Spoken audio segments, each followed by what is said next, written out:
Kumusta mga kanoise? Welcome back sa ating YouTube channel, Pilipinoise. So, ngayon, another WPS nating mahal na naman tayo. So, usapang WPS pala. So, ang video to ay mula kay Melb's Castle. So, meron itong pamagat na ang yabang ng general na to, hindi kakayanin ng US makipag-era sa China. Mas malakas daw ang China. So, ito na. Nagyayabang na naman yung China.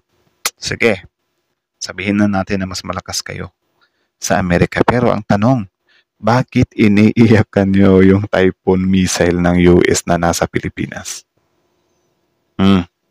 Kung mas malakas kayo, dapat manilang sa inyo yan. Parang 35 or 45 lang sa inyo yan. Diba? Pero bakit? Wala, iniiyakan nyo. Huwag nyo kaming niloloko na malakas kayo. So, yun lang naman. So, bago natin simulan, Melb's Castle, supportahan nyo yan. Tapos, syempre, kung trip nyo ng mga ganitong reaction video, may kasama kayo manood. Huwag nyo na rin kalimutang supportahan yung YouTube channel at ng Pilipinoise. So, mga kanoise, hindi na natin ito patatagalin pa. Simulan na natin baka gawin pa ng China. So, again, Melb's Castle, Pilipinoise. Like, comment, share, subscribe. Start. Magkagera sa pagitan ng Pilipinas-Amerika. Start 0. Posible kayang magkagera sa pagitan ng Pilipinas-Amerika laban sa China? Ang sagot dyan ng isang Chinese Security General, oo, posible daw yan. Pero hindi daw gugustuhin ng Estados Unidos magpaggera sa China. Dahil malakas raw ang kayahan ng People's Liberation Army sa digmaan. So, ang sinasabi... Baka kayo yung hindi nyo gugustuhin. Kaya nga, sobrang inis na inis kayo, di ba, na ina-assist kami or tinutulungan kami ng Amerika. Kasi ayaw nyong makaharap yung US. Ang gusto nyo lang makaharap Taiwan, Philippines, or sino yung mga maliliit na bansa. Yun lang naman yung kaya ninyo eh. Pero Amerika, man, come on.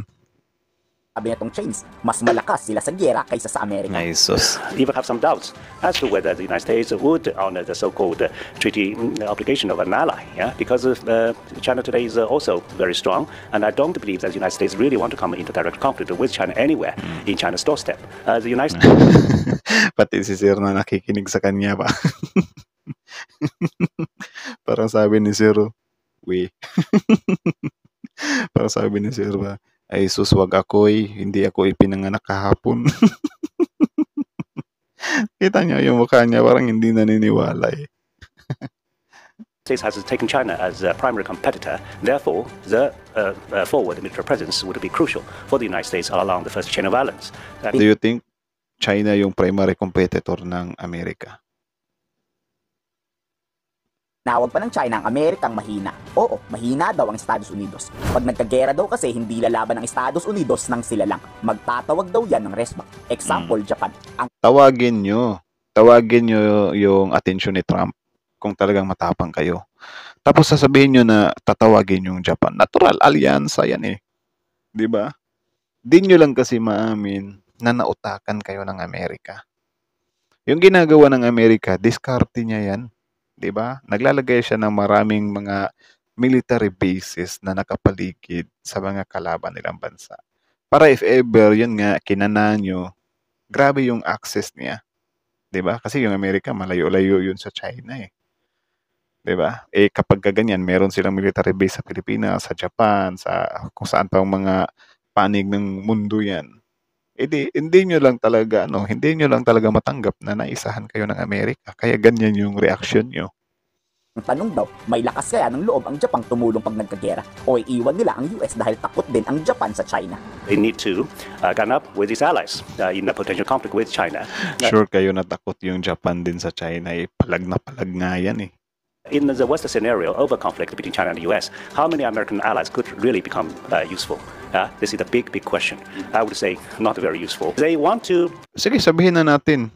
Do you think kinakailangan talaga ng Amerika ng allies para labanan kayo? Kaya namang makipag one-on-one ng Amerika sa inyo Ha? Kahit nasabihin natin na, halimbawa, Japan, Philippines, hindi tutulong. Fights na sila sa mga military bases nila na nandyan sa mga bansang yan.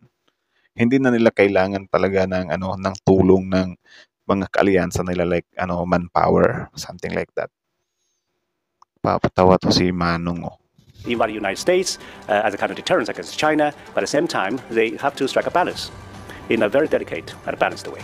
Digmaan nga ang tinututukan ng Armed Forces of the Philippines. Kung hindi kasi ibibigay ng Pilipinas ang West Philippine Sea sa China, idadaan nila to sa giyera. Oo, Tama. totoo yan. Hindi ngayon pero pagdating ng panahon, maglulunsad ng malawakang pag-atake ang PLA Navy para nakawin ang buong West Philippine Sea.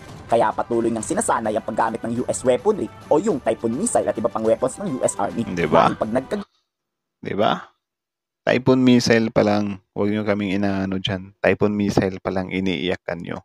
Yung buong pwersa pa kaya ng Amerika. Sure. nagkagera, dapat tayong unang dedepensa sa Pilipinas. Now, if we would want to simulate a crisis, national crisis situation when it comes to territorial defense, it's the Army's ability for command and control. Meaning, wherever you are located in the country, you should be able to command and control the forces. This is what we will be focusing on. For us, we're in the level of appreciating the system and being able to understand how to utilize it in our defense concept. The Balikatan has a different purpose, but for Pinag-aaralan niya. Pinag-aaralan na. the Army, it's us understand the system. Inanunsyo naman ng Japanese Maritime Self-Defense Force na permanenteng i-deploy sa Philippine Sea ang light aircraft carrier nila. May Pilipinong sundalo rin ang ipapadala sa Japan para magsanay sa gera. Kung ano kasi ang sinasanay ng Japan sa digmaan, ganun din ang sasanayin ng Pilipinas dahil parehas tayong napapalibutan ng karagatan. You know, Japan archipelagic concept, the way they're preparing their defense is similar. We are also archipelagic, so their way of defending the country is a good template for us on our preparation. On the side of being able to move forces from one major island to another major island, just like what they're doing. Tama lang talaga ang ginagawa ng AFP. Tama. Kung ayaw nating masakop ng mga Chinese, dapat ngayon pa lang handa na tayong magkagulo. Kayo, Actually, believe nga ako sa AFP natin kasi, kahit na maraming bansa, hindi siya maraming bansa. Marami tayong mga kababayan dito or mga politiko din dito sa bansa natin na pinipigilan yung ginagawa ng AFP, ng Coast Guard, 'di ba? Na parang huwag kayong makipag-military defense, mas lalong iniinit natin yung ulo ng kalaban. Hindi sila nakinig ba? Kasi kung ganyan, tatanggalan mo ng trabaho yung AFP natin, Navy, something like that. Hindi sila mag-upgrade. Time will come if ever kailanganin talaga nila ng expertise or ng lakas ng ating sandatahan. Hindi na siya totally magagamit kasi hindi nag-upgrade, hindi nag-evolve. Siguro magagamit natin pero madali lang tayo magagapi ba? Pero kapag ganito na tayo sa ibang bansa, 'di ba, na parang paano gamitin tong kagamitan niyo? O something like that. Kasi syempre Pilipinas, kailangan din nating mag-upgrade ng depensa, pahitik ng pahitik yung depensa ng ibang bansa. Tapos tayo, mananatili lang tayo sa kung ano yung na-acquire natin. Kaya nga sobrang saludo sa administrasyon natin ngayon kasi talaga, inuunti-unti talaga nila na bilhan ng mga kagamitan yung bansa natin. 'Di ba? Nang sa gayon, kahit papaano, may palag-palag tayo. 'Di ba? So, yan lang naman. So, again, ang video to ay mula kay Melb's Castle. So, supportahan nyo yan. Tapos, syempre, bago nyo iwan yung channel natin, huwag nyo na rin kalimutan i-subscribe yung channel natin. So, original video link in the description box below. Subscribe nyo rin, Melb's Castle. And then, yun, bago nyo iwan yung channel natin, huwag nyo rin kalimutan i-subscribe. So, balik tayo dun sa illusion. Diba? Yung illusion ng Chinese na yun, ng China na kesyo ganyan, hindi daw sila kaya ng Amerika. Nagpapatawa ka ba? Kayo ba guys, naniniwala ba kayo na walang kalaban-laban yung Amerika sa China? For me nga, hindi siya malayo sa kalingkingan. I think, din talaga, naniniwala ako na kaya makipagsabayan ng China sa Amerika. Pero yung full war talaga, malabo min. Hindi nila kayang pumantay sa Amerika, Tapos, yun nga, parang, iba din yung style ng iba din yung style ng China, na parang, inuunahan nila yung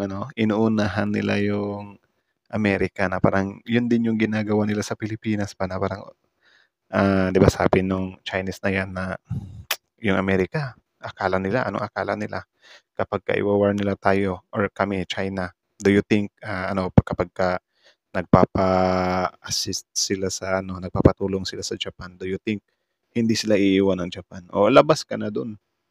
'Di ba? Kasi di rin natin alam kung tutulong yung Japan. Iinis na sa inyo yung Japan eh. Tapos yun nga, sabi ko nga sa inyo, tumulong o hindi yung Japan, kaya na kayo ng Amerika. 'di ba? Actually, yung ginagawa ng Chinese na 'yan, ganyan din yung ginagawa ng China sa Pilipinas, eh, na parang tayo, Pilipinas, nakikipag-alyansa tayo sa Amerika, 'di ba? Tapos sasabihan tayo ng China na, "Philippines, kawawa ka lang. Iiwan ka ng Amerika sa ere." Like, alam niyo agad. Buti pa kayo alam niyo. Eh, paano kung sabihin namin sa inyo, China, na iwan kami o hindi ng Amerika? Kung gusto niyong agawin yung teritoryo namin, aatakihin niyo lang din naman kami, Hmm? Bakit may choice ba kami do'n? 'Di ba wala. Eh, di mas mabuti na lang yung ano, tumaya kami na tutulungan kami ng Amerika kaysa sa, magpasakop na lang kami sa inyo ng gano'n-gano'n lang, 'di ba? Ika nga nila kung ano talaga, kung hindi mo talaga mapigilan yung sarili mo na magnakaw ng teritoryo ng ibang bansa, eh, di paghirapan mo, 'di ba? Swerte mo naman, kukunin mo na lang basta-basta porket maliit na bansa lang kami. Walang gano'n, wala ng libre ngayon ano. So, yun lang naman mga ka-Noises. So, anong masasabi niyo dun sa checkwang yun? Comment down below tapos yun pag-usapan natin yan sa comment section. So, again, ang video 'to ay mula kay Melv's Castle. So, Filipinoises, like, comment, share, subscribe. Filipinoises out.